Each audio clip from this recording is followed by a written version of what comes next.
So the next topic, which is again the part of basics of financial management, is about the pattern in which the profits of any organization gets used.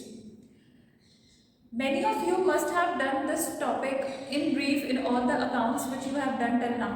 Like financial accounting में भी आपने इसको कुछ cover किया होगा, या +1 +2 के accounts में भी इसको ब्रीफ करके बताया जाता है. But in financial management, we will be using this pattern again and again in different topics and in different chapters. Now, under this part, हमारे पास normally हर एक question में EBIT दिया होगा. Now, what does EBIT stands? Earnings before interest and tax. कि मैंने ना तो अभी उसमें मेरे पास जितने भी प्रॉफिट्स आए हैं उसमें से ना तो मैंने अभी इंटरेस्ट डिडक्ट किया है और ना ही उसमें से मैंने अभी टैक्स डिडक्ट किया है. उसको हम बोलते हैं EBIT. अब ये हमारे पास एक बेसिक है जिससे हमारी बाकी के इंटरेस्ट या टैक्स की डिडक्शंस होंगी. अब यहाँ पर we always have to remember one point कि जब भी आपके पास EBIT आता है सबसे फर्स्ट डिडक्शन की जाती है इंटरेस्ट की. इंटरेस्ट किसके ऊपर? जो भी आउटसाइड आपने डेट लिया है, एक थर्ड पार्टी से आपका कोई डेट है, चाहे वो बैंक लोन हो या आपने मनी लेंडर से कुछ बाय किया है, किसी फाइनेंशियल इंस्टीट्यूशन से आपने लोन को बोरो किया है, तो उसके ऊपर आपका जो इंटरेस्ट है सबसे फर्स्ट प्रिविलेज उसको दी जाती है कि वो यहाँ से डिडक्ट किया जाए. उसके बाद जो इनकम बचती है उसके ऊपर हम टैक्स चार्ज करते हैं. So how will it move then?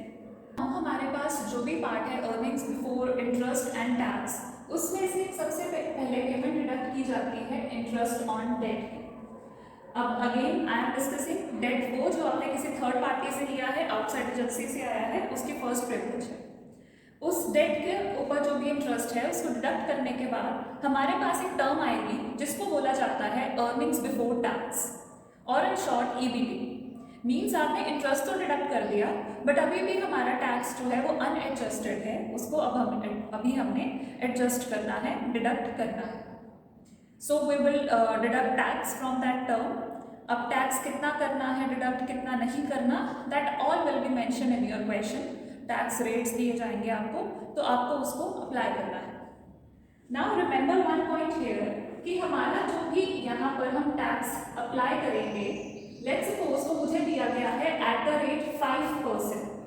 आप वो 5% किसका चार्ज करोगे? अर्निंग्स बिफोर टैक्स का. मीन्स आपका जो टैक्स रेट है आपको क्वेश्चन में दिया जाएगा वो आपने अर्निंग्स बिफोर टैक्स वाली फिगर पर ही अप्लाई करना है, किसी और अमाउंट पर उसको अप्लाई नहीं किया जाता है. सो हमने EBT में से टैक्स माइनस किया.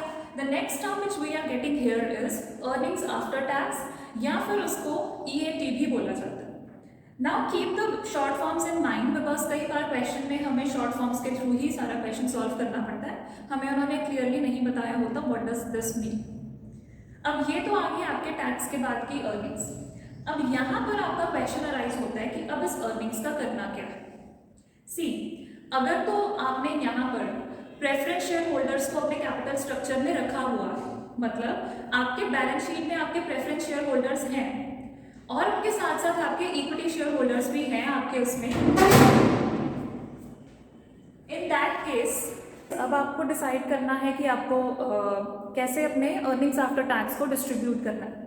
क्योंकि अब जो ये वाली अर्निंग्स हैं ये इंटायरली आप दो चीज़ों में ही यूज़ कर सकते हो. या तो आप इसको डिविडेंड के फॉर्म में अपने शेयर होल्डर्स को डिस्ट्रीब्यूट करोगे, या फिर इसको आप अपने पास रखोगे in the form of retained earnings. अब डिविडेंड में भी हमें पता है कि प्रेफरेंस शेयर होल्डर्स को सबसे पहले प्रेफरेंस दी जाती है, उनको प्रिविलेज है.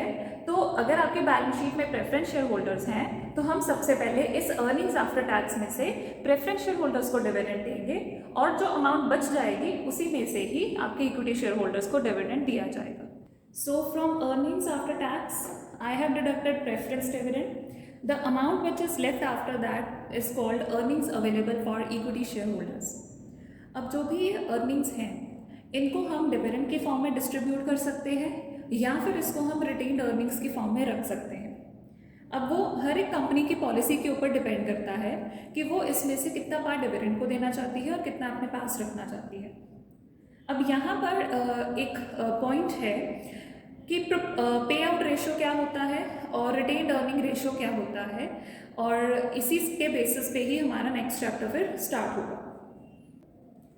नाउ यू कैन सी मैंने इक्विटी शेयर होल्डर्स के लिए जितनी भी अर्निंग्स बची हैं उसको दो पार्ट्स में शो किया है। एक आपका है डिविडेंड और एक आपका है retained earnings. Now earnings available for equity share holders में जितना पार्ट आप डिविडेंड को पे करोगे उसको हम बोलेंगे पे आउट रेशियो। अगर मेरी total earnings for equity share holders 1 lakh है और उसमें से मैं डिविडेंड 40,000 पे कर रही हूँ तो उसके बेसिस पे मैं अपनी पे आउट रेशियो को निकालूंगी।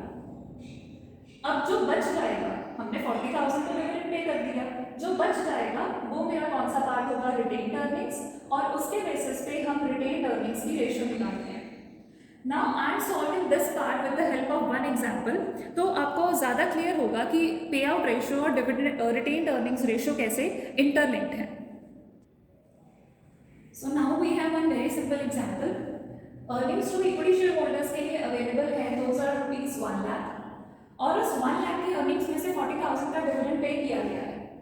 मीन्स जो बाकी के अमाउंट बचेगी ₹60,000 वो आपकी हो जाएगी रिटेन्ड अर्निंग्स।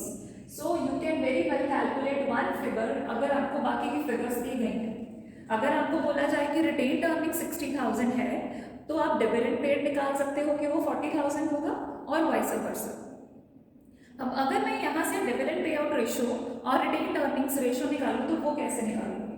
अभी 1 लाख में से 40,000 पे किया गया है as dividend, so the ratio will turn out to be 40,000 divided by 1 lakh into 100. This is the dividend paid, this is the total earnings and multiplied by 100 because हमने रेशियो निकालनी है, तो ये आपकी रेशियो आ जाएगी 40%. So the dividend payout ratio in our case is 40%. अब अगर इस केस में मैं रिटेन्ड अर्निंग्स निकालूं तो वो कैसे निकालूंगी? उसके दो मेथड्स हैं। फर्स्ट मेथड तो ये होगा कि आप इस पर्टिकुलर अमाउंट से निकालो। वो कैसे? 60,000 divided by 1 lakh into 100. This is the amount of retained earnings, this is the total earnings available multiplied by 100. एक तो ये हो गया, तो ये आपका आंसर जो यहाँ से आएगा वो रहेगा 60%. इसको निकालने का एक और फॉर्मूला होता है हमारे पास। अगर आप टोटल 100% में से इसको भी माइनस कर दो तब भी हमारे पास जो आएगी रिटेन्ड अर्निंग्स की ही वैल्यू आएगी। तो उसका जो फॉर्मूला है it will be like this. So I have written the formula, retained earnings ratio is equal to 100% minus dividend pay out ratio. हमारे केस में डिविडेंड पे आउट रेशियो 40 थी तो हमने 100 माइनस 40 किया, 60% is the retained earning ratio. अब आपको कोई भी एक फिगर अगर दी हो तो आप सेकंड फिगर अपने आप निकाल सकते हो। अगर आपको यहाँ पर डिविडेंड पे आउट रेशियो निकालने के लिए बोला जाए और रिटेन्ड अर्निंग्स रेशियो आपको ऑलरेडी मेंशन हो तो आप वो भी निकाल सकते हो just by reversing the terms in this formula. So practice this part very well and from on the basis of this topic we will start with the next chapter. Thank you so much.